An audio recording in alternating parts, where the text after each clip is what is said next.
este mês de dezembro. Temos hoje mais 2 cursos de doutrina, porque os próximos já vai ser Natal e Ano Novo, né? Culto de final de ano. O Natal em si será na quarta-feira, dia 25. Nós já vamos antecipar para vocês aqui, mas se está certo, eu aviso no canto. O culto natalino vai ser no dia 24. Eu até já postei na página do Instagram, na minha, no meu status, do WhatsApp, já o postzinho. Então, na penúltima terça-feira, dia 24, será o culto natalino em todo o campo. Dia 25, cada um fica nas suas casas, comendo o seu peru, né, comendo o seu chester, comendo a sua carninha como você queira, viu? Não vou falar mais nada não, senão o povo vai querer comer logo agora. E na última terça-feira é o culto de final de ano, o culto da virada, como chamamos. Os irmãos já sabem que vai acontecer às 10 horas da noite, ou 22 horas, viu? Então, essa é a situação. Então, eu estou pensando, nos próximos 2 cultos de doutrina, a gente abordar alguma coisa ainda sobre a Bíblia. Já que o segundo domingo do mês é o dia da Bíblia, a gente já antecipou a passeata da Bíblia, graças a Deus, foi muito boa. E eu penso de trazer mais uns 2 assuntos voltados à Bíblia, salvo se Deus direcionar para um outro caminho, mas eu tenho um pensamento de assim o fazer. Mas, meus irmãos, nós lemos um texto sagrado aqui, bem conhecido nosso, Salmo 119, verso 105, o qual repite a leitura: lâmpada para os meus pés é a tua palavra, e luz para o meu caminho. Então, dentro desse texto sagrado, irmãos, quando o salmista compôs esse salmo didático, o 119, que fala várias vezes ou de maneira enfática sobre a palavra de Deus, eu achei por bem de deixar esse texto como base para a nossa reflexão com a temática que já está no vídeo, né, que a gente divulgou. A Bíblia é a palavra de Deus. O próprio salmista declara de maneira bem enfática que a palavra de Deus era lâmpada para os pés e era luz também para o seu caminho. E justamente, irmãos, eu e você devemos ter esta palavra de Deus como guia da nossa vida, como luz para clarear o nosso caminho, alumiar o nosso entendimento. E por que, irmãos, a gente refletir rapidamente sobre a Bíblia é a palavra de Deus? Porque a palavra de Deus tem sido muito... o povo tem batido muito na palavra de Deus, como querendo menosprezar a palavra do Senhor. Mas isso não é de agora, isso aí é velho, como se diz a história. Uns não consideram mais a Bíblia como a palavra de Deus, ou consideram, não, aqui contém este livro, na sua completude de 66 livros, este livro não é a palavra de Deus, mas este livro aqui, ele contém a palavra de Deus. Há igrejas que têm colocado, que na sua declaração de fé, que a Bíblia Sagrada, ela contém, ela não é a palavra, simplesmente ela está contendo, mas a gente sabe que este livro, ele é a palavra de Deus. E dentro disto aí, eu coloquei, tem mais, mas eu coloquei aqui 9 razões, porque a Bíblia é a palavra de Deus. Eu só coloquei 9, irmãos, porque não deu tempo de redigir, mas está no rascunho ali. Então, a gente vai ver, com a ajuda de Deus, algumas razões porque a Bíblia é a palavra de Deus. Mas antes disto, eu fiz questão de pesquisar declarações de pessoas contrárias à Bíblia Sagrada. Eu não sei bem o inglês, vou aportuguesar algumas palavras aqui. Então Voltaire, um filósofo, sobre a Bíblia Sagrada, a palavra de Deus, ele disse: dentro de 100 anos, a Bíblia será um livro esquecido. E esse camarada, quando morreu, a casa dele, ela foi feita pela uma sociedade bíblica. Então a sociedade bíblica colocou lá, ou instalou lá, a sociedade bíblica para produzir a palavra de Deus. Então Voltaire disse isto, né? Dentro de 100 anos a Bíblia será um livro esquecido. Outra pessoa que deu uma declaração contrária à palavra de Deus foi Thomas Paine, um escritor. Ele disse: a Bíblia é um livro de fábulas, mitos e absurdos que servem para manipular os ignorantes. Richard Dawkins, estou aportuguesando, né? Depois de dizer: rapaz, o pastor é ruim de inglês. Eu já sou ruim de português, quanto mais de inglês. Então Richard Dawkins, um ateu contemporâneo e biólogo, ele disse: a Bíblia é, sem dúvida, o livro mais influente de todos os tempos, mas não é uma fonte de moralidade. Então quer dizer que é uma fonte de imoralidade. Diocleciano, um dos imperadores romanos, ele disse, após ordenar a destruição de todas as escrituras: o cristianismo está extinto. Mandou destruir todas as escrituras e após isso afirmou: o cristianismo está extinto, porque ele sabe que o cristianismo ele é voltado para a Bíblia. Eu sabia, né? Aldous, um escritor ateu, ele disse: a Bíblia é um produto histórico que perdeu relevância, importância para o homem moderno. Sam Harris disse, ou Harris, sei lá, escritor ateu, ele disse: a Bíblia é talvez o livro mais mortal já escrito, usado para justificar incontáveis atrocidades. Mas tem outros homens que eu não coloquei aqui, né? Outras personagens que eu não coloquei aqui, sobre as suas declarações contrárias à palavra de Deus. Mas também houve pessoas que deram declarações favoráveis à Bíblia Sagrada. Por exemplo, Agostinho de Hipona, um teólogo, filósofo cristão, ele disse: a Bíblia é a boca de Deus falando conosco. Veja a situação de quem conhece esta palavra, né? Martinho Lutero, um reformador protestante, ele disse: a Bíblia não é uma obra humana, mas obra de Deus. Ela é a fonte de toda a verdade. João Calvino, um teólogo, pastor também, ele disse: a Bíblia é a regra infalível pela qual devemos medir todas as nossas doutrinas. C.S. Lewis, escritor, ele disse: a Bíblia é a maior história já contada e ela é real. Billy Graham, um grande evangelista, pastor, ele disse: a Bíblia é a palavra de Deus e a única fonte confiável para a verdade absoluta. Agora os irmãos vejam para o mundo de hoje que a gente está vivendo, onde a verdade agora é relativa, né? O que era certo não é mais, o que era verdade não é mais, está aquela confusão toda, mas a Bíblia é a única fonte confiável para a verdade absoluta.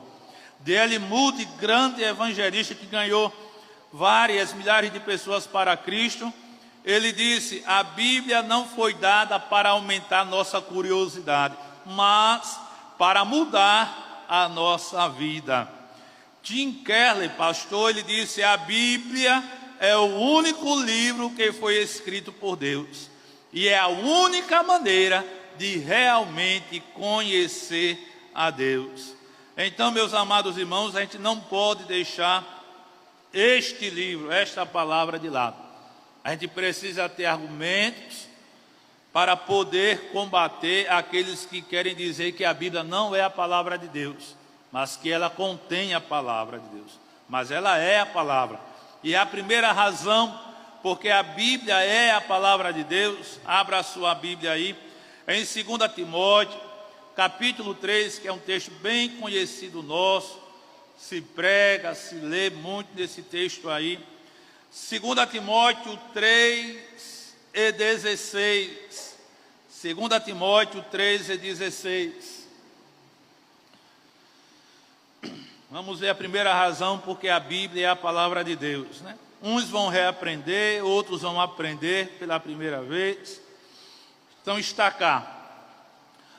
3,16 diz: toda a escritura divinamente inspirada é proveitosa para ensinar, para redarguir, para corrigir, para instruir em justiça. Para instruir em justiça. Então veja, meus amados irmãos, que a primeira razão, ela é bem clara, que a Escritura Sagrada, ela foi divinamente inspirada. Veja que algumas declarações favoráveis que eu li, pontua justamente isto aí, que ela não é obra de homens, mas obra de Deus. Ela foi divinamente inspirada. E esta palavra inspirada, irmãos, no grego, ela quer dizer soprada por Deus. A Bíblia, ou a palavra de Deus, ela foi soprada. Os livros do Antigo Testamento, os livros do Novo Testamento que foram escritos posteriormente, todos esses 66 livros da Bíblia Sagrada, os autores receberam o sopro de Deus para escrever. Logicamente, Deus respeitou o estilo literário de cada escritor. Por exemplo, eu vou falar de mim. Eu tenho uns artigos escritos pela CPAD, os irmãos já sabem disso, Revista Obreiro, tal. E ficou um artigo meu perdido lá na casa. Eu acho que eu esqueci de colocar que eu tinha escrito. E um dia eu recebi uma ligação de um pastor e perguntando: pastor Silvio, me diga uma coisa, tem um artigo aqui e não sabemos de quem é, mas parece-me que é da sua pessoa. Eu disse: envie para mim, para que eu possa confirmar. E o pastor mandou. Quando ele mandou, quando eu comecei lendo, eu disse: não, realmente, esse artigo é de minha autoria, sim. Ele disse: não, eu percebi, porque o estilo literário é a sua pessoa. Então veja, cada escritor tem um estilo literário, irmãos, cada escritor.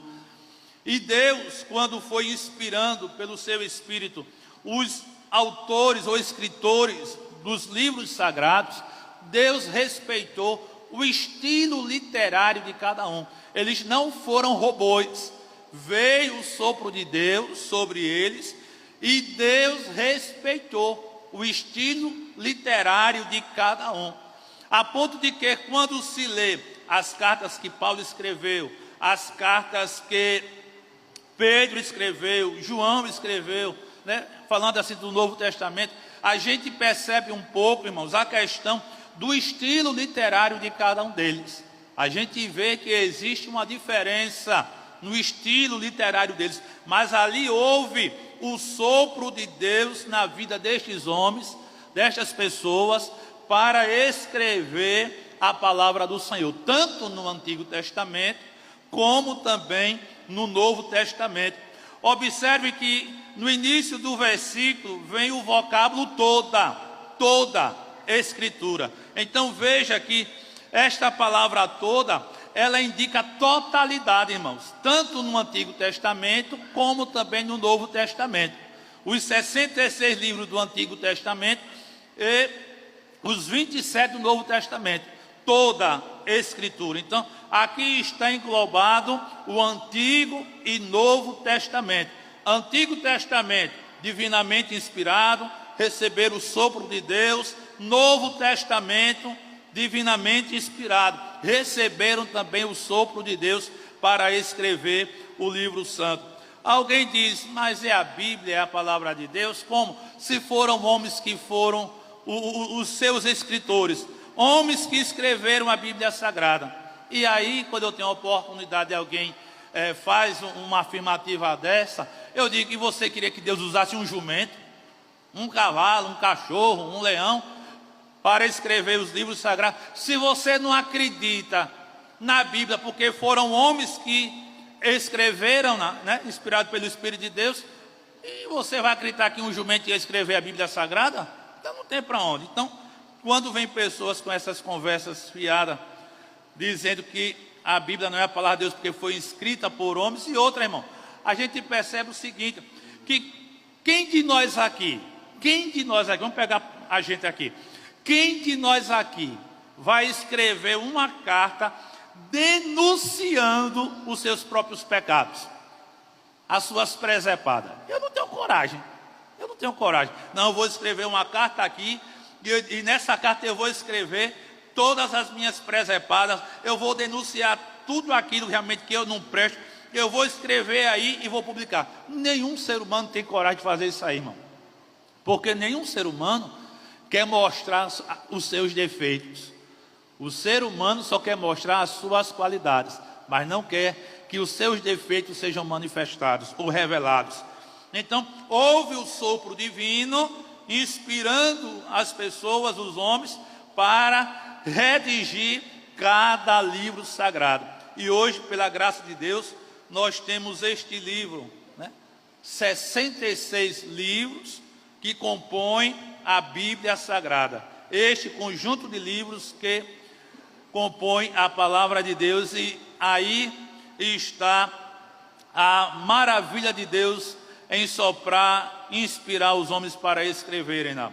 A segunda razão, irmãos, porque a Bíblia é a palavra de Deus, está em Mateus 5, 17, 18. Abra a sua Bíblia aí, por favor, para você acompanhar, quem sabe grifar na sua Bíblia alguma palavra-chave.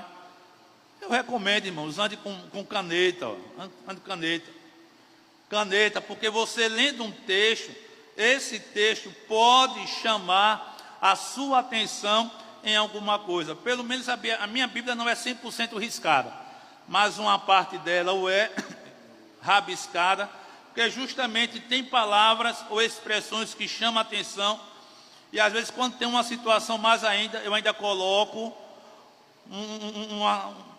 um risco diferenciado naquele texto que tem alguma expressão já grifada, e quando menos espero eu coloco ainda uns dizerezinhos. Então Mateus 5, 17, 18. 5, 17, 18 está escrito: não cuideis que vim destruir a lei ou os profetas. Não vim abrogar, mas cumprir. Porque em verdade vos digo que até que o céu e a terra passem, nem um jota ou um tio se omitirá da lei, sem que tudo seja cumprido. Então, com esse texto aqui, a gente percebe que Jesus Cristo, ele confirmou as Escrituras Sagradas, irmãos. Nada vai passar até que tudo seja cumprido. Nem um jota ou um tio vai se omitir da lei, sem que tudo seja cumprido. E observem que ele fala aqui a lei justamente por causa do livro do Antigo Testamento, porque até então o Novo Testamento não estava escrito. Mas Jesus Cristo, ele confirmou as Escrituras Sagradas com esse texto. Nem um jota ou um tio se omitirá da lei, sem que tudo seja cumprido. Os irmãos se lembram quando ele foi ressuscitado, foi caminhando, e ele encontrou dois homens em caminho a Emaús, e a Bíblia Sagrada diz que Jesus foi falando com aqueles dois discípulos, pontuando sobre a lei de Moisés e os profetas acerca dele. Então Jesus estava ali confirmando, referendando a autoridade das Escrituras Sagradas. Vamos para a terceira razão, porque a Bíblia é a palavra de Deus. João 17, versículo 17. Abra a sua Bíblia aí em João 17, 17, para acompanhar a leitura. Irmão, por que a gente pede? É para a gente ter habilidade, né? Às vezes, eu digo por mim, às vezes, se eu não ficar manuseando muito um livro sagrado, eu tenho dificuldade de achar. Às vezes eu fico, passa pela mente, onde é que está esse livro, meu Deus? Se eu não ficar lendo, eu tenho esta dificuldade. Então, em um curso de doutrina, abra a Bíblia, para você ter habilidade. Então, isso aí vai dando facilidade para a mente vai ficando aguçada, onde está o livro, o capítulo, o versículo. Então, isso aí é bom para a gente, certo? João 17, versículo 17, está escrito: santifica-os na verdade, a tua palavra é a verdade. Então, esta é a terceira razão, porque a Bíblia é a palavra de Deus. Nesta oração sacerdotal de Jesus, antes de dar a sua vida em prol do mundo, Jesus conversando com o Pai, orando, ele fala: santifica-os na verdade, a tua palavra é a verdade. Então, Jesus reconheceu, irmão, que esta palavra é a verdade. Até porque Cristo, sendo a palavra viva, chamada Logos, ele é a verdade. Ele disse: eu sou o caminho, a verdade e a vida. Ninguém vem ao Pai senão por mim. Então, ele é a verdade. Sendo ele a verdade, ele reconhece, referenda.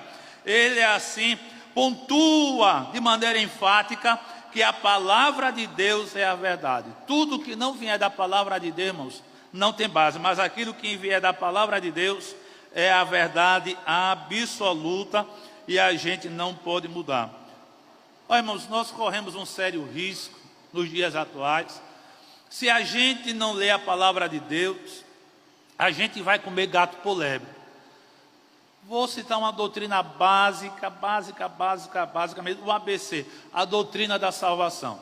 A doutrina da salvação, irmão, a gente precisa estudar. Não estou dizendo que você tem que se tornar um doutor em teologia, uma doutora em teologia. É você ler, pegar a Bíblia Sagrada, ler, estudar, pontuar. Você pode pegar um livro da Bíblia Sagrada. Deixa eu ver o que esse livro fala sobre a salvação de Deus. Romanos, Efésios, o que é que ela fala sobre a salvação de Deus? E ali você pode pesquisar, estudar, ver o que a Bíblia pontua ali sobre a salvação de Deus. E aí você já vai estar com material para você até mesmo pregar em um culto ao ar livre, fazer uma pregação pessoal com alguém que queira ouvir a palavra de Deus. Então a gente precisa ter conhecimento desta verdade que é a palavra de Deus. Quando no mundo de hoje muitos querem desmerecer a palavra de Deus, como eu citei o caso de alguns personagens desmerecendo a preciosa palavra de Deus. Mas a gente precisa ler para difundir esta verdade, irmão. Salvação é uma realidade. A salvação foi preparada por Deus, foi projetada por Deus antes da fundação do mundo. Deus projetou a salvação. Deus projetou a salvação. Projetando a salvação, ele projetou um meio de escape para o ser humano, que foi Jesus Cristo dando a sua vida na cruz do Calvário para a salvação de toda a humanidade. Mas Jesus Cristo disse, vocês sabem disso, que ele disse que o sangue dele seria derramado em resgate de muitos, ou para a redenção de muitos. Mas a gente não diz que a morte de Jesus foi universal, que a morte de Jesus foi para alcançar toda a humanidade, até porque a própria Bíblia pontua isso na tipologia bíblica, na questão do altar de cobre, quando aquele cordeiro era colocado em cima, e o sangue do cordeiro, através do sacerdote, era aspergido nas 4 pontas do altar. E isso aí já pontua muito bem, dizendo que a salvação de Cristo, a redenção que ele ia fazer, o sacrifício dele, alcançaria as 4 partes do planeta Terra. Mas Jesus disse, o meu sangue vai ser derramado para a redenção de muitos. Mas a morte não foi em prol de todos. Mas por que a redenção é para muitos? Porque nem todos crerão, nem todos aceitarão o sacrifício de Jesus. Nem todos aceitarão a verdade do sacrifício de Jesus Cristo para salvar o pior pecador que exista na face da terra. Então, por isso que Jesus falou isso aí. Mas a palavra de Deus é a verdade. Há quem diga que a palavra de Deus não é verdade, mas é. Irmãos, deixe-me alertá-los. Já alertei uma vez e vou alertar de novo. Olha, a internet, ela é boa, Ninguém pode dizer que a internet não é boa. Ela é boa. Mas a internet também ela é ruim. Por quê? Tudo que acontece nas igrejas, vamos falar a nível de Brasil, tudo que acontece nas igrejas, o que acontece? Seja bom ou ruim, se coloca na internet. Pronto, dá um exemplo. Houve uma mudança de pastores aí em um determinado estado. Aí se colocaram nas redes sociais, né? Em algumas páginas do Instagram. E aí, atenção, bota logo assim, suspense. Atenção, mudança de pastores. E sai pontuando ali. Irmão, e gente começou a comentar. Oxe, e por quê? E não sei o quê. A igreja agora vai ser dirigida pelo que o povo acha ou por aquilo que é necessário a se fazer no meio do povo de Deus? Então muitos estão colocando coisas na internet sobre a igreja, seja bom ou não, e às vezes querem reger a igreja, mas a igreja não é regida pelo achismo ou por aquilo que eu quero, não. A igreja é regida, lógico, por Deus, e deixou homens para regê-las, para administrá-las, em questão de pastor presidente, para mudar pastor daqui, para acolá, e etc. Então, tudo hoje coloca na internet, ou bom ou ruim. E quando coloca ruim, é para detonar a igreja, é para detonar. E quando é coisa ruim das igrejas, irmãos, o que é que acontece nos comentários? Infelizmente, às vezes, eu leio, mas eu sinto angústia na alma. Eu leio de intrometido que eu sou. Mas eu já sei que os comentários não serão bons. Mas eu faço questão de ler alguns. Saio lendo. E quando menos espera, tem comentário lá dizendo: deixem de ir para as igrejas, né? Os templos, deixem de ir. Foi por isso que eu deixei de andar nas igrejas, de ser crente em igreja. O meu negócio agora é com Deus. Eu louvo a Deus em casa, eu oro a Deus em casa, eu sirvo a Deus em casa, e eu estou fora desse sistema liderado pelos homens. E sai detonando, irmão. Sai detonando para os crentes deixarem de ir para as igrejas. Por quê? Porque houve um problema ali, porque houve um escândalo lá, e assim por diante. Olha, irmãos, uma pessoa que não tem conhecimento básico, não estou dizendo conhecimento básico, o ABC da doutrina da eclesiologia, pastor, que bicho é esse? Estudo da igreja. Se você tiver um estudo básico do estudo da igreja, você percebe, irmãos, que é indispensável, é imprescindível os crentes estarem reunidos, congregados. Eu já doutrinei, baseado em Salmos, sobre a importância da casa de Deus, né, baseado em Salmos. Já ministrei aqui no campo sobre isso aí, pontuei outras situações ainda. Nós não devemos, irmãos, ir pela cabeça do povo como piolho. Eita, aconteceu esse problema na igreja, pronto, vou deixar de congregar. A melhor coisa que eu faço realmente é ficar em casa, sendo crente em casa. Mas a Bíblia, irmão, esse é um texto base de Hebreus 10, 25, que você já sabe de qual é salteado, porque vez por outra eu falo aqui: não deixando de congregar, como é costume de alguns. Naquela época, quando havia apóstolos, já tinha crente deixando de congregar. Os desigrejados já estavam naquela época ali dos apóstolos, viu? Enquanto tinha apóstolo vivo. Então, não deixando de congregar.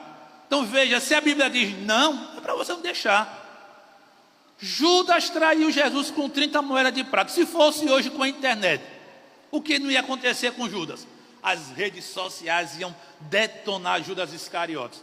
1001 comentários nas redes sociais por causa da traição de Judas Iscariotes. E depois, quando soubesse do caso final da vida dele, que ele tirou a sua própria vida, ficou pendurado e depois ficou em estado de putrefação e acabou caindo, e na linguagem nossa, o bofe, tudo para fora. O que as redes sociais não iam dizer? Iam detonar. Judas Iscariotes. Agora, o que fazer? Continuar servindo a Jesus por causa da traição de Judas, porque um ministro tirou a sua própria vida? O que fazer? Continuar seguindo a Jesus ou deixar de seguir por causa dessa situação de Judas? O que fazer? Se naquela época as redes sociais existissem, e existissem aqueles que defendem os crentes deixar de congregar. Quem defende crente deixar de congregar, irmão, é porque não tem conhecimento bíblico básico da doutrina da igreja, eclesiologia. Por quê? Tem que congregar, tem que se reunir. Paulo, inspirado pelo Espírito Santo, o sopro de Deus veio sobre a vida de Paulo, e ele disse que quando a gente se reunir, tem a salmo, tem a cântico, e foi dizendo que deveria existir quando a gente se reunir. Irmãos, se naquela época existissem as redes sociais, o que seria da igreja em Corinto? Me diga, pelo amor de Deus. O que seria da igreja de Corinto? A igreja de Corinto tinha a ação do Espírito de Deus.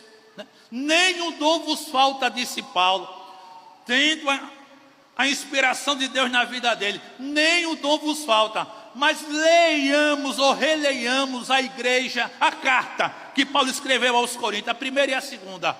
Crentes carnais, crentes meninos.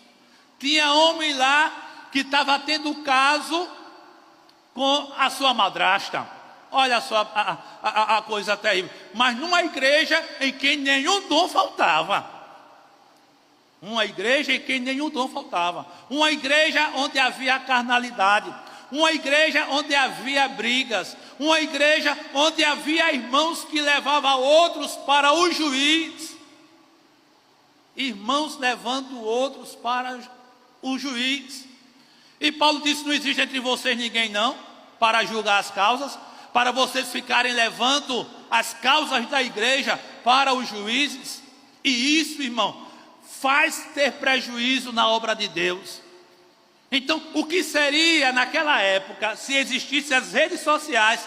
Imagine quantas pessoas iriam detonar a igreja de Corinto e iam dizer, saiam, deixem de congregar, fiquem em casa, vocês vão lucrar mais, saiam desse sistema. É a linguagem que eles usam, saiam desse sistema liderado por homens. Mas eu sou batizado nas águas, e como agora eu vou cear? Se eu sou batizar nas águas, eu saio em casa. Mas a recomendação bíblica não é desse jeito. O procedimento bíblico é correto. Batismo nas águas, eu não sou batizado, eu sou congregado, mas eu quero me batizar nas águas. Sabe de uma coisa? Eu mesmo vou me batizar. Nada feito. É um ministro que tem que batizar. Mas tem crente, irmão, que não quer saber de estudar a Bíblia. Tem crente que não quer saber de ler a Bíblia Sagrada. Leia a Bíblia Sagrada, pelo amor de Deus, irmão. Vai estudar a Bíblia Sagrada. Eu já disse para vocês e volto a repetir. Quando eu aceitei Jesus como meu Salvador, eu me debruçava na Bíblia Sagrada. Eu não faltava culto de jeito nenhum. Quando eu largava da escola, eu partia para a igreja. E eu me lembro como hoje, que houve cultos 8:50. Eu cheguei na minha igreja Mãe Viçosa. Fiquei na janela lateral do antigo templo. Fiquei lá, mas fiquei dizendo, Deus pode falar comigo nesses 10 minutinhos para acabar o culto. E eu me debruçava na Bíblia Sagrada, estava na escola bíblica, não perdia a escola bíblica, comprava a lição da escola bíblica, não deixava eu comprar, só se eu não tivesse dinheiro, mas se tivesse, eu comprava a lição da escola bíblica, estava lá na escola bíblica, para aprender com meus professores na escola bíblica. Culto de doutrina não faltava, é o que dá sustância aos crentes, para dar raiz, eu não faltava a doutrina. Culto semanal, eu estava lá. Culto de domingo, eu estava lá. Então, irmãos, primeiramente Deus que me deu forças, está me dando forças para permanecer nos caminhos dele. E outra parte, partir de mim, em ler a Bíblia Sagrada, em estudar a Bíblia Sagrada. Eu disse para vocês uma vez que eu comecei a comprar livros bíblicos, cristãos. Comecei a comprar revista Jovem Cristão, que hoje está extinta, Círculo de Oração, Obreiro, Mensageiro da Paz. Eu saí comprando esses periódicos, porque lá tinha parte de estudo bíblico. E eu comprava justamente para absorver aquilo que estava naqueles periódicos e também nos livros. Mas sem deixar de ler a palavra de Deus. Porque a palavra de Deus, irmãos, ela é a verdade. Ela é a verdade absoluta, plena, total. E a gente precisa ler. Então, é preciso ler esta palavra que é a verdade, para quando alguém vier detonar a doutrina da salvação, você ter argumento. Não, a Bíblia diz assim: não, mas eu acho, o seu achismo não vale. O que vale é o que a palavra de Deus revela, é o que a palavra de Deus pontua, é o que a palavra de Deus mostra para nós sobre a doutrina da salvação. Então pronto, quem é o caminho? Quem é a ponte? Quem é o mediador único entre Deus e a raça humana? Jesus. Jesus somente. Ele é a ponte, ele é o caminho, ele é aquele que liga o homem a Deus. Não existe outro. Mas é preciso a gente ler a Bíblia, é preciso estudar a palavra de Deus. Irmãos, voltemos a estudar a palavra de Deus. Não é somente estudar no culto, não. Hoje eu vou para a doutrina porque lá o pastor ou o presbítero, seja lá o obreiro, ele vai dar a doutrina, o ensino para nós. Então eu vou lá comer. Não, você precisa comer com a sua própria mão. Deixa eu ler aqui. Eita, olha que coisa, meu Deus, eu não entendi isso não, mas Deus vai fazer eu entender lá na frente um dia. E você vai lendo, vai estudando, mas o que acontece? Analfabetismo bíblico, teológico. Quantos crentes, irmão, com tanto tempo de vida cristã, 20 anos de vida cristã, 30, 40, 50 anos de vida cristã, e não sabe nada da salvação ainda, nem o ABC sabe da salvação. Pelo amor de Deus, você está fazendo o que da sua vida? Só se alimentando da doutrina? Venha para a doutrina para se alimentar. Agora você precisa se esforçar. Na sua própria casa, deixa eu ler e eu vou estudar a palavra de Deus. Deixa eu ler. Ora, eu tenho aqui em casa esboços que eu só preguei uma vez e nunca mais preguei, nunca mais ensinei. Esboços que eu ministrei na escola bíblica. Está a lição bíblica, o caminho aqui, e dentro daquele caminho eu enxertei coisas e eu tenho comigo, e só ministrei uma vez. A mensagem de domingo mesmo, volto a repetir, eu só tinha pregado ela uma vez, em Belém. Preguei, depois de muitos anos, vim pregar domingo agora. Mas eu tenho mensagens aí que só preguei uma vez, só ensinei uma vez. Reunião com a mocidade que eu fazia todo mês em Viçosa, eu tenho esboços bíblicos aqui guardados, de que quando eu ministrava para eles, e era nesse pique, irmãos, era negócio de 40, 50 minutos, e às vezes 1 hora, Bíblia para a mocidade. Vamos lá estudar a Bíblia Sagrada, e tome Bíblia para a mocidade. E esse pique, Deus tem me ajudado a viver até hoje. E o senhor é o bambambam? Não sou, nunca fui, e nem quero ser bambambam. Reconheço minhas limitações bíblicas, não conheço tudo, não sei tudo. Deus é minha testemunha na sinceridade da minha fala. Não conheço tudo, tenho muita coisa para aprender da Bíblia Sagrada. Essa é a verdade. Mas, irmãos, eu preciso ler este livro, porque se eu não ler, o que eu sabia do ABC, eu posso desaprender, porque eu não vou estar aguçando a minha mente para ela relembrar daquilo que eu aprendi, daquilo que eu li. Então é preciso ler esta palavra que é verdade. O cantor Afonso Augusto, de saudosa memória, ele canta um hino, não me lembro se é da autoria dele, mas ele cantava um hino: sei que esta palavra é verdadeira. E a mocidade em Viçosa cantava este hino: sei que esta palavra é verdadeira. Então esta palavra é a verdade, irmãos, e verdade absoluta. Não é uma verdade meieira, não, é uma verdade plena. Então por isso que a palavra de Deus, ela é verdadeira, ela é a verdade. Jesus reconheceu aqui na oração. Vamos para a quarta razão, irmãos, porque a Bíblia é a palavra de Deus. 2 Pedro, abra sua Bíblia aí, 2 Pedro, capítulo 1, versículo 21. 2 Pedro, capítulo 1, versículo 21.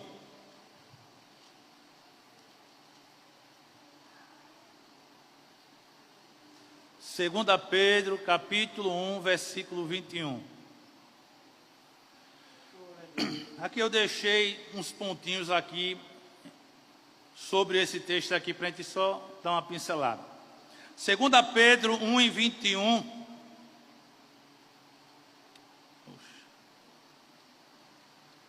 Diz assim: porque a profecia nunca foi produzida por vontade de homem algum, mas os homens santos de Deus falaram inspirados pelo Espírito Santo. Então, esta é a quarta razão, porque a Bíblia é a palavra de Deus, porque o Espírito Santo, ele foi o condutor, ele dirigiu os homens, e veja, que coloca santos, homens santos de Deus. Vou fazer uma pergunta, mas é uma resposta silenciosa, só na mente. Será que somos santos? Será que somos santos? Alguém em um campo onde eu passei disse, em uma sala de escola bíblica, não me lembro se foi um culto, pontuou: olha, irmãos, não tem crente santo.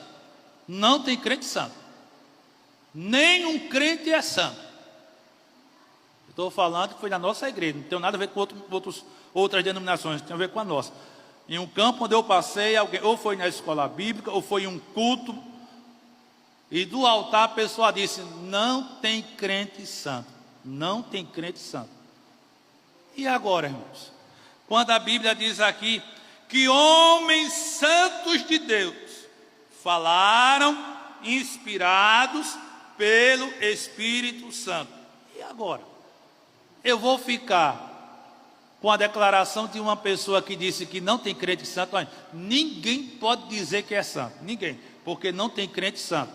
Aí quando eu vou ler as cartas que Paulo escreveu, eu vou encontrar Paulo pontuando que nós somos santos. Aos santos de Deus. Falhos, fracos, como todos nós o somos. E Paulo escrevia: aos santos de Deus, aos santos de Deus. E Paulo pontuava que aquela igreja ali, os irmãos eram santos. Olha, irmão, nós somos falhos, nós somos fracos, porque nós estamos na carne ainda. Esta carne é esta carne, natureza pecaminosa. Mas se a gente deixar esta carne dirigida pelo Espírito Santo, ela vai ser crucificada. É fácil crucificar a carne? Ninguém me diga aqui que é fácil crucificar a carne, não. Ninguém me diga aqui: não, pastor, isso aí eu tiro de cois salteado, isso aí é besteira para mim. Deixe dessa conversa fiada. Deixe dessa conversa fiada. Deixe de ser santarrão ou santarrona, vocábulos que não existem na língua portuguesa, mas criadas por alguém. Não, irmão, não é fácil crucificar a carne. Paulo chegou a dizer: ó, eu esmurro o meu corpo. Paulo chegou a dizer que ele esmurrava o corpo dele, a carne, para estar crucificada, para a carne não fazer aquilo que ela queria, mas que o Espírito dominasse a carne. E Paulo, um homem usado por Deus, mas houve um momento na vida de Paulo e de Barnabé, vocês conhecem bem a história, que houve uma situação que promoveu a separação entre aqueles dois homens de Deus, aqueles dois santos de Deus. Vamos levar Marco? De jeito nenhum, não vamos levar Marco, não. Ele nos deixou. Mas que é isso, Paulo disse para Barnabé? Vamos levar, rapaz, que é isso? Não vamos levar. E a Bíblia disse que houve uma contenda tal entre Barnabé e Paulo. Dois líderes, dois vasos de Deus, dois ministros de Deus, mas houve uma contenda tal. Se as redes sociais existissem naquela época, imagine o que não ia ter de comentário. E no grego, irmão, enfatiza agressão física mesmo.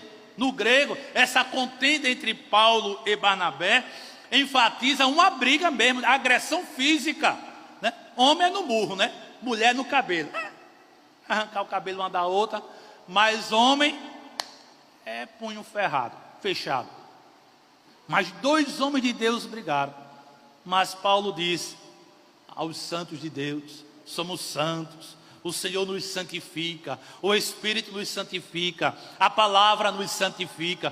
Então, irmãos, nós somos santificados pela palavra, pela ação do Espírito de Deus, pelo sangue do Cordeiro. Há momentos que a gente escorrega, mas quando escorregamos, Jesus, perdoa esse vaso velho ruim. Perdoa, tem misericórdia que eu pequei contra ti, eu entristeci teu Espírito Santo, eu ofendi a tua santidade, eu sei que eu não presto, não valo nada, Senhor, mas me perdoe e tem misericórdia. Ele perdoa, nos dá um banho do seu sangue, e a gente fica justificado e santificados por Ele, pela sua palavra e pelo seu sangue, e pelo seu Espírito Santo. Então, quando alguém da igreja diz, não tem crente santo, esse crente não conhece a doutrina bíblica da santidade, não conhece. De jeito nenhum. Não tem crente santo, irmão. Ninguém aqui é santo. Você é um analfabeto de Bíblia. Você é um analfabeto. Você não conhece a doutrina bíblica da santificação. Você não conhece. É por isso que você desiste. Mas é gente falha. É gente falha. Falha aqui, pede perdão, Deus perdoa, lava, justifica, santifica e prossegue novamente a sua caminhada até chegar um dia nas mansões celestiais. Então é preciso a gente entender, irmãos, que existe pessoas santas na igreja, mesmo sendo meros pecadores, mas lavados e remidos no sangue do Senhor. O Espírito de Deus dirigiu, guiou, inspirou os homens santos para escrever este livro sagrado. Então veja a ação de Deus na vida das pessoas. E eu coloquei aqui, irmão, vontade de homem, porque o texto diz, que a profecia nunca, jamais foi produzida por vontade de homem. Então vontade de homem, no grego, enfatiza a questão de que não se originou na intenção ou no desejo humano. Quem ia profetizar a sua própria desgraça, irmãos? Quem ia profetizar a sua própria desgraça? Quem ia profetizar o seu destino eterno distante de Deus? Ninguém ia fazer isso. Se não fosse inspirado pelo Espírito Santo para profetizar e escrever, ninguém faria isso aí. Escrever os seus próprios erros, como ponto anteriormente, ninguém. Mas as profecias não foram originadas na intenção ou no desejo humano. Outra frase que eu deixei grifada aqui: profecia nunca foi produzida. No grego quer dizer trazer o sentido de que não foi inventada, não foi carregada ou conduzida por homens. E outra expressão que eu deixei grifada aqui: falaram inspirados pelo Espírito Santo. O que indica que a ação foi supervisionada pelo Espírito Santo. O Espírito de Deus estava supervisionando, inspirava, estava supervisionando os escritores dos livros sagrados. Então a Bíblia é a palavra de Deus porque teve a ação do Espírito de Deus para guiar os homens para escrever este livro santo. A quinta razão porque a Bíblia, irmãos, é a palavra de Deus. João 14, 26. Abra a Bíblia aí, por favor. Evangelho de João 14 e versículo 26.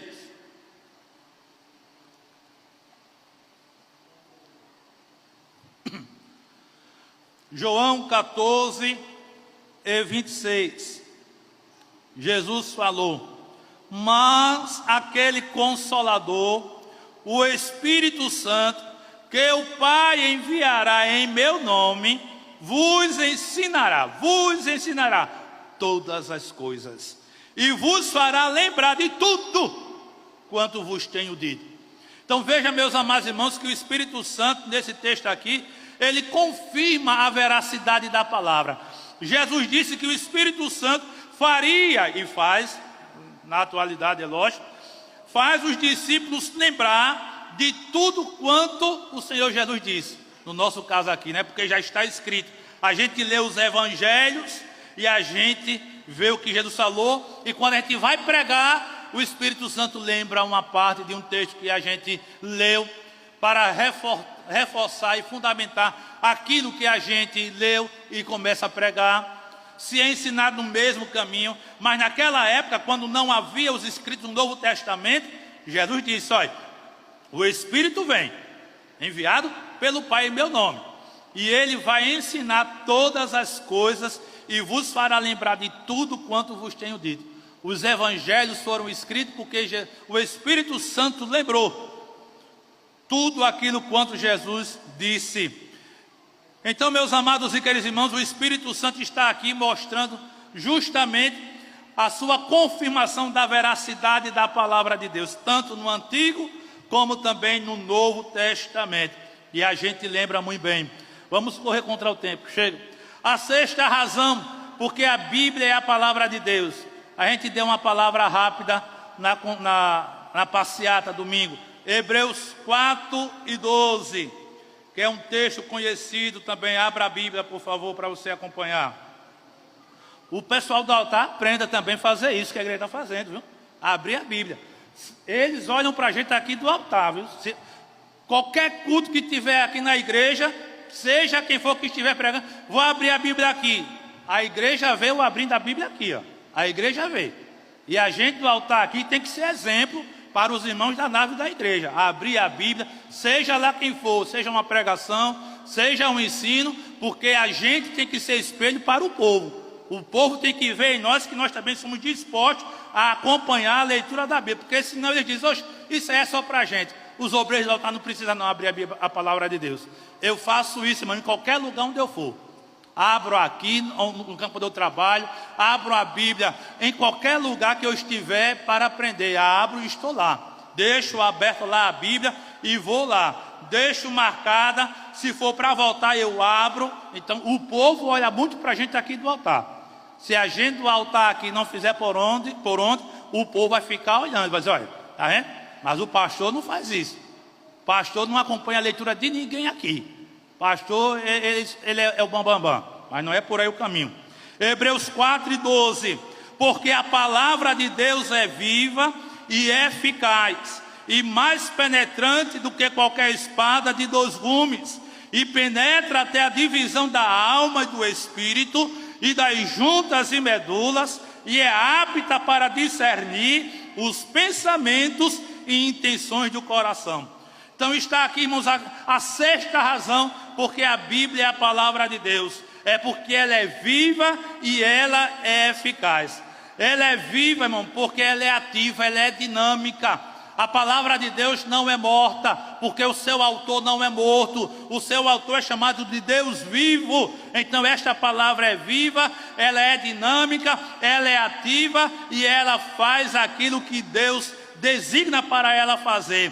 Diz também que a palavra de Deus é eficaz nesse texto. É eficaz porque ela trabalha, é eficaz porque ela opera, é eficaz porque ela produz resultados. Se a gente lê a Bíblia Sagrada, irmãos, ela produzirá resultados na nossa vida. Oh meu Deus, eu quero fé. A minha fé é menor do que a semente do grão, seu de mostarda. Oh Jesus, eu quero fé. Aí a palavra de Deus diz, porque a fé vem pelo ouvir, e o ouvir a palavra de Deus. Eu quero fé, então vamos abrir a Bíblia, vamos ler a palavra de Deus, porque se a gente lê esta palavra, ela é eficaz, ela trabalha, ela opera, ela produz resultados de aumentar a nossa fé, de aumentar a nossa esperança, de aumentar a nossa confiança, de aumentar a nossa crença na bendita pessoa de Deus. Então, a gente precisa ler esta palavra, irmãos, e ela está mostrando a sua razão de ser a palavra de Deus, porque ela é viva, ela é eficaz, ela trabalha tirando os carrapichos da minha vida, tirando os carrapichos da sua vida. Ô irmão, quantos carrapichos eu não tenho? Com quase 40 anos de crente, quantos carrapichos eu tenho na minha vida? Quantas coisas ainda que precisa ser tirada da minha vida, precisa ser melhorada da minha vida, e será tirada se eu ler este livro santo. Provérbios, irmãos. Eu fiz um dia, comecei a fazer em Marcel, perdi uma parte desse material no computador. Eu comecei a estudar Provérbios e a minha intenção era fazer uma enciclopédia baseada no livro de Provérbios. E eu comecei a fazer usando o computador, deixei um meio de coisa lá no computador, dei um pau no computador, eu perdi, eu fiquei indignado. Porque eu perdi aquilo que eu estava trabalhando com a ajuda de Deus e só fiquei com acho que nem 10% eu fiquei. Nem 10% do material que eu estava fazendo baseado em Provérbios. Mas, se a gente lê Provérbios, Provérbios é riqueza, irmãos. São lições maravilhosas para a nossa vida. Sobre a amizade, sobre a inimizade, sobre contenda, sobre pai, sobre mulher, sobre esposo. É uma maravilha o livro de Provérbios. Se a gente ler, irmãos, o livro de Provérbios, você vai ver quanto carrapicho tem na nossa vida. Leia ou releia Provérbios. Agora não releia desembestado não. Eu vou ler aqui desembestado não. Leia devagarinho, sem pressa, no passo de tartaruga ou de uma lesma. Vá lendo devagarinho ali e dizendo: Jesus, fala comigo, Jesus me revela aqui. E você vai ver quantos carrapichos tem que ser tirado da sua vida. Quantas coisinhas tem que ser tiradas. E cada coisa que você vê e o Espírito lhe tocar, você vai dizer: ô Espírito Santo, tem misericórdia de mim, tira isso da minha vida mesmo, que eu sou uma mazela velha mesmo, retira. Quantas vezes eu já fiz uma oração dessa para Deus? Jesus, misericórdia, eu tenho que melhorar mesmo, me ajude, Jesus, tira esse negócio da minha vida aqui, tem misericórdia. Releiamos Provérbios, irmãos. Releiamos, porque a palavra de Deus, ela é viva, ela é eficaz, certo? Ela vai trabalhar na nossa vida maravilhosamente, ela vai melhorar a nossa vida. E se a gente ler, ela vai trabalhar melhorando mesmo, viu? Para a gente ser crente mais fiel e obediente ao Senhor. O texto ainda diz que esta palavra aqui, irmãos, ela é mais penetrante, em outra tradução. Em outra tradução diz outras coisas também. Então, diz que é mais penetrante do que qualquer espada de 2 gumes. Ela é mais afiada, diz outra tradução. O que isso quer dizer? Que a Bíblia Sagrada, ela é precisa, irmão. Não precisa ninguém vasculhar a minha vida. Não precisa ninguém vasculhar a sua vida. Porque só em você ler esta palavra na sua casa, essa palavra é tão penetrante que qualquer espada de 2 gumes que corta para lá e para cá, ela será precisa naquilo que tem que atingir a sua vida, naquilo que tem que iluminar a sua mente e dizer: eita, eu estou falho nisso aqui, eu preciso melhorar nisso aqui. A Bíblia Sagrada, ela é precisa, irmãos. Ela vai realmente no âmago das coisas. Diz o texto sagrado ainda aqui, ó, que ela penetra até a divisão da alma, do espírito, das juntas, medulas. Então veja, irmão, que esta palavra aqui, penetrar no grego quer dizer passar através. Irmão, quem pode dividir a alma do espírito? São interligados. Alguém diz que alma e espírito é a mesma coisa. Não, alma é alma, espírito é espírito. Elas estão interligadas. Há textos que falam só da alma, há textos que falam só do espírito humano, mas estão interligadas. Quando uma pessoa morre, o espírito e a alma, eles vão juntos, estão interligados. Interligados. Ninguém consegue separar a alma do espírito humano. Mas esta palavra, ela, irmãos, ela penetra, ela passa através da divisão da alma e do espírito, onde nenhum homem pode chegar, nenhum homem pode dividir. É bem aqui, olha, a divisão chega, vamos lá. Não, ninguém consegue, mas essa palavra consegue. Quando você começa a ler em casa, quando você vem para o culto de doutrina, quando você vem para um outro culto, e Deus, pela sua palavra, começa a revelar que ela vai chegando na divisão da tua alma, do teu espírito, das juntas, das medulas, do teu corpo, e ela vai chegando ali, realmente certinho, penetrando, e você tem que dizer, você tem que ceder. Olha, irmãos, eu preguei domingo aqui pela misericórdia e graça de Deus, mas eu recebi, eu acho que foi ontem eu recebi, veja só como a palavra de Deus penetra até a divisão da alma e do espírito, juntas e medulas, e quem prega não conhece a vida de ninguém. E eu recebi, eu botei no meu canal do YouTube, e depois eu mandei um link para as minhas listas de transmissão. São 4 listas que eu tenho, e algumas pessoas curtiram, mas teve uma que chegou a dizer para mim: olha, companheiro, eu cheguei agora em casa, cansado. Não sei se a pessoa vai estar assistindo essa doutrina, mas ela disse: eu cheguei em casa cansado, E quando eu vi no celular o link da mensagem, eu vou assistir a mensagem. E eu quero dizer para você, a palavra falou comigo, né? O porém que Deus não anula, o porém não anula a ação de Deus, foi a temática de domingo. E a pessoa disse, e eu ouvi, acabei agora de ouvir a mensagem que você ministrou, e é uma verdade.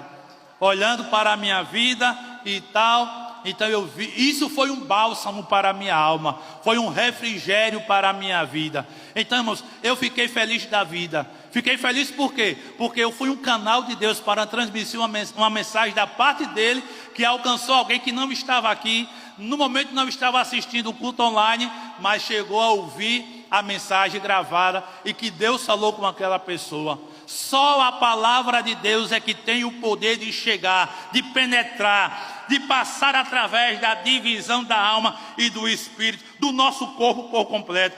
Diz o texto sagrado aqui, irmãos, que esta palavra ainda, ela é apta para discernir, né? Ela é apta para discernir, ou seja, ela tem a capacidade de discernir, de avaliar ou de julgar. Esta palavra é que tem o poder, ninguém mais tem o poder, mas esta palavra quando discerne, ela discerne certo. Esta palavra quando avalia, ela avalia de maneira correta. Essa palavra quando julga, ela julga de maneira correta, irmãos. Ninguém escapa desta palavra. Eu não escapo desta palavra. Você não escapa desta palavra de jeito nenhum. Por quê, pastor? Porque esta palavra é a palavra de Deus, não é a palavra do homem. Esta é a palavra de Deus. E quando a gente, irmão, se dispõe para ler este livro sagrado em casa, é para se dispor de tal maneira: Senhor, vou ler tua palavra, fala comigo, tu sabes o que eu preciso ouvir. Tu sabes, então fale comigo. Se você pegar este livro sagrado, irmão, na sua casa, pegar não por uma obrigação, né? Porque tem crente que prega este livro como uma obrigação. Não, você não deve pegar este livro como uma obrigação. Você deve pegar este livro com prazer. Não, eu vou pegar este livro porque eu quero ouvir Deus falar comigo. Aqui a boca de Deus vai falar para mim. Então quero ouvir Deus falar comigo. Ele pode falar te elogiando, ele pode falar te corrigindo, ele pode falar te admoestando, ele pode falar alertando você sobre alguma coisa. E se a gente abrir este livro com essa disposição, fala, Senhor, porque eu estou aqui para ouvir, ele vai falar com você. Ele vai chegar na divisão da sua alma. Falo por mim, experiência própria, você também tem a sua. Mas quantas vezes eu peguei este livro santo, comecei a ler e Deus falou comigo. Ora mel, ora fel, e Deus foi falando comigo, e eu aceitando o fel e aceitando o mel também. E isso tem me ajudado, irmão, a ser o crente que eu sou, falho, mas que quer agradar a Deus da melhor maneira possível. Que Deus ajude a mim, que Deus ajude a você a conhecer mais esta palavra e, acima de tudo, lutar para vivenciar esta palavra de Deus, que é a nossa bússola. Vamos ficar em pé, irmão. Falta 1 minuto para as 9. Vamos ficar em pé, orarmos ao Senhor nosso Deus. Eu estarei orando e o presbítero estará impetrando a bênção apostólica.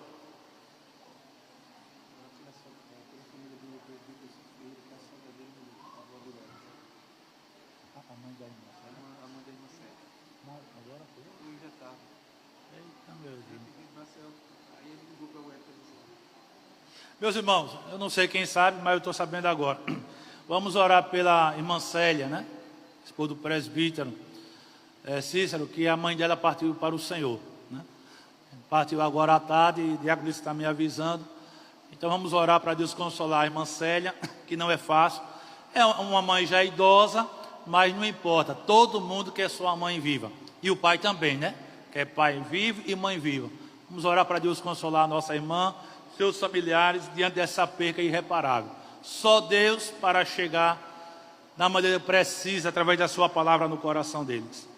Pai santo e verdadeiro, neste momento elevamos nossa voz ao teu trono. Te agradecemos, Senhor, por tua bondade, por tua misericórdia. Te agradecemos pela tua palavra exposta ao nosso coração nesta noite.